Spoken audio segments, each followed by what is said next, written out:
Ladies and gentlemen, my name is Caden Kubler and welcome to Caden's Corner. The NFL draft is tomorrow night and boy do we have an absolutely stacked quarterback class here in the 2024 NFL draft. All the excitement, the smoke screens, where will these players fall in this draft? I've got my official mock draft for you guys right now, and we'll start with the Chicago Bears on the clock at number 1 overall. This is an absolute no-brainer here for Chicago at the number 1 overall pick. I have them selecting Caleb Williams. He's currently minus 20,000 to go number 1 here, and it's deservedly so. Chicago made this trade with the Carolina Panthers last year in which they moved down from the number 1 overall pick, where the Panthers ultimately selected Bryce Young. Well, the first round pick that the Panthers gave them turned into the number 1 overall pick this year, and I have them selecting Caleb Williams. I would say for about the last 2 years, and since he took over at Oklahoma and then went to USC and won the Heisman, everybody knew that Caleb Williams would be a future number 1 overall pick. People have been saying that he is the best quarterback prospect of all time, the way he's able to read the field, the way he's able to make crazy off-platform throws,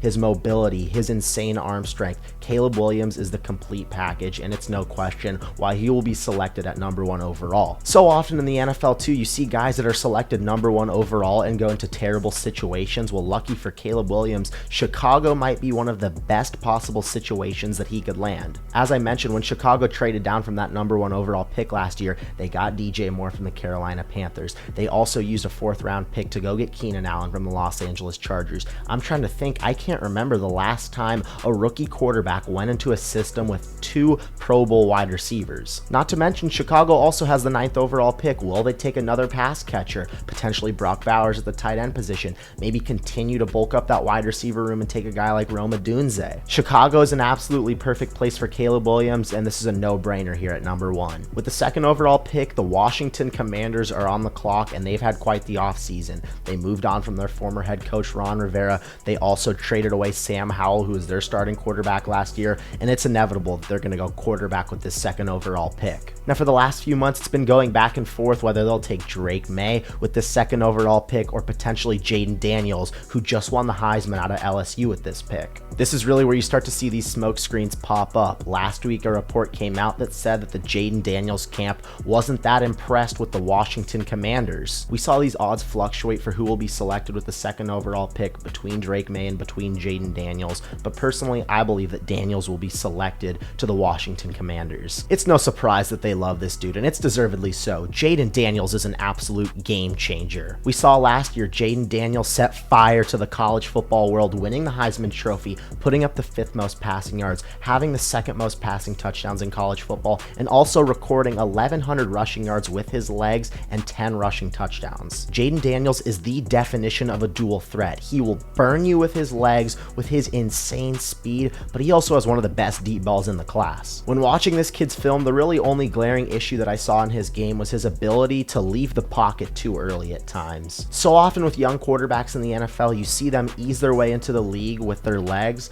I think that's what Jaden Daniels is going to have to do when going into this Washington offense. They still have Scary Terry on the outside, who is a dynamic receiver, but they just lost Curtis Samuel. They're going to have a whole new coaching staff in there, so I think there's going to be a lot of unknowns in the beginning of his career. But I ultimately have Jaden Daniels going number 2 overall to the Washington Commanders. The New England Patriots possess the 3rd overall pick, and we saw all the offseason news that they had, moving on from one of the best head coaches in NFL history, Bill Belichick, hiring Gerard Mayo, moving on from Mac Jones, a guy that they took in the 1st round only a few years ago, but they are at number 3, and I believe that they will also look to take a quarterback here. This is also another no-brainer for me here. If I'm the New England Patriots, you have to take Drake May out of North Carolina. This kid is a freak of nature athlete. He stands at 6'4", 230 pounds, can move with the best of them. He can also throw a 70-yard pass with ease, and this kid is going to be a stud in the NFL in my opinion. As I always talk about, the NFL is a very copycat league. The way that the quarterback position has moved is to a guy who is very mobile, but can also sit in the pocket and make throws. You look at guys like Josh Allen, Justin Herbert, and Trevor Lawrence. They have the big measurables, but they can also move, and they can also make big-time throws. I think that's what you're looking at when you look at a guy like Drake May. Now, with May, unlike Daniels and unlike like Caleb Williams, I don't believe he is ready to start day one. He doesn't have the best mechanics and doesn't have the best footwork, and also at times can put the ball in harm's way.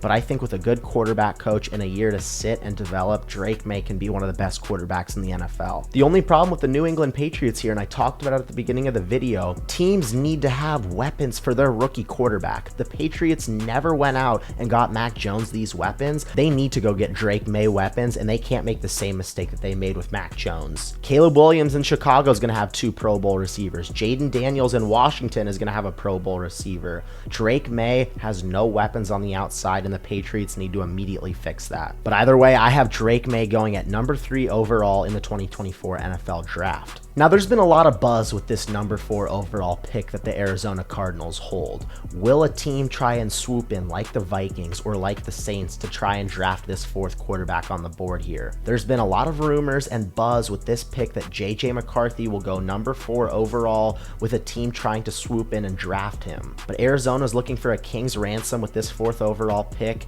and I don't believe they're going to give it up. And I believe it's because they're looking at one of the best wide receiver prospects in NFL history. Marvin Harrison Jr. is a bona fide superstar. The Cardinals right now don't have any weapons for Kyler Murray, and adding a guy like Marvin Harrison Jr., who's going to be a playmaker day one, is what they need to do. Even if they're offered multiple first-round picks, I'm still not trading out of this pick because you can't let Marvin Harrison Jr. slip through the cracks. So I have the Arizona Cardinals staying at number 4, not trading back, not letting anybody slide in to try and draft a quarterback, but instead, I have them selecting Marvin Harrison Jr. with this 4th overall pick. At number 5 overall, the Los Angeles Chargers sit, and there has been a lot of chatter around this pick. This offseason, this franchise hired Jim Harbaugh, who's fresh off a national title at Michigan, to be their new head coach. The Chargers are in dire need to take a wide receiver in this year's draft class after losing Keenan Allen and Mike Williams. I believe that the Los Angeles Chargers with this 5th overall pick will trade back with the Minnesota Vikings, acquiring both of their first-round picks. So now the Vikings sit on the clock at number 5 overall after losing Kirk Cousins this offseason, and we all know who they're going to take here at number 5.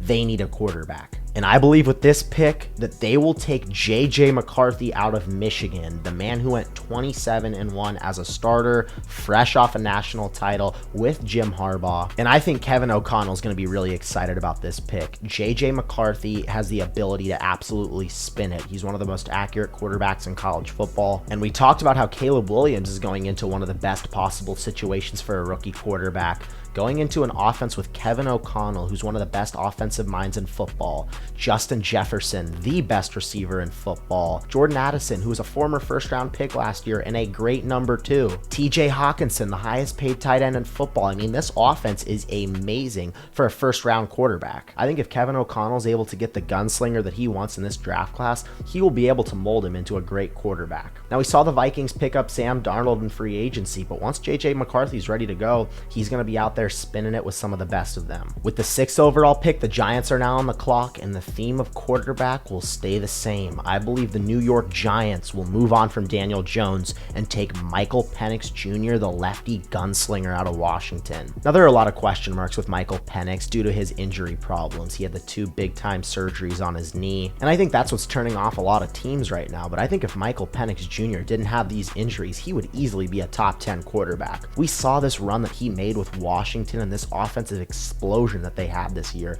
This dude is one of the best passers in this class. He is an absolute rifle, and I think that the Giants will take him 6th overall. We're going to skip to number 12, and we're going to wrap this mock draft up here with Bo Nix being taken off the board by the Denver Broncos. It's no secret that Sean Payton wants to go get a quarterback in this draft class after everything that went down with Russell Wilson last year, and then them moving on from him this offseason. I believe Sean Payton wants to go get his guy, and that's Bo Nix out of Oregon. Nix was one of the most accurate passers in college football. I also don't know if the Broncos have enough on the offensive end to really support a rookie quarterback. They have Cortland Sutton, but they just lost their former first-round pick from a few years ago in Jerry Jeudy. And Denver's really a dumpster fire right now, and I'm not in love with them reaching on Bo Nix, in my opinion, here at 12, but I believe that's what they'll ultimately do. I'm Caden Kubler, and that's my take.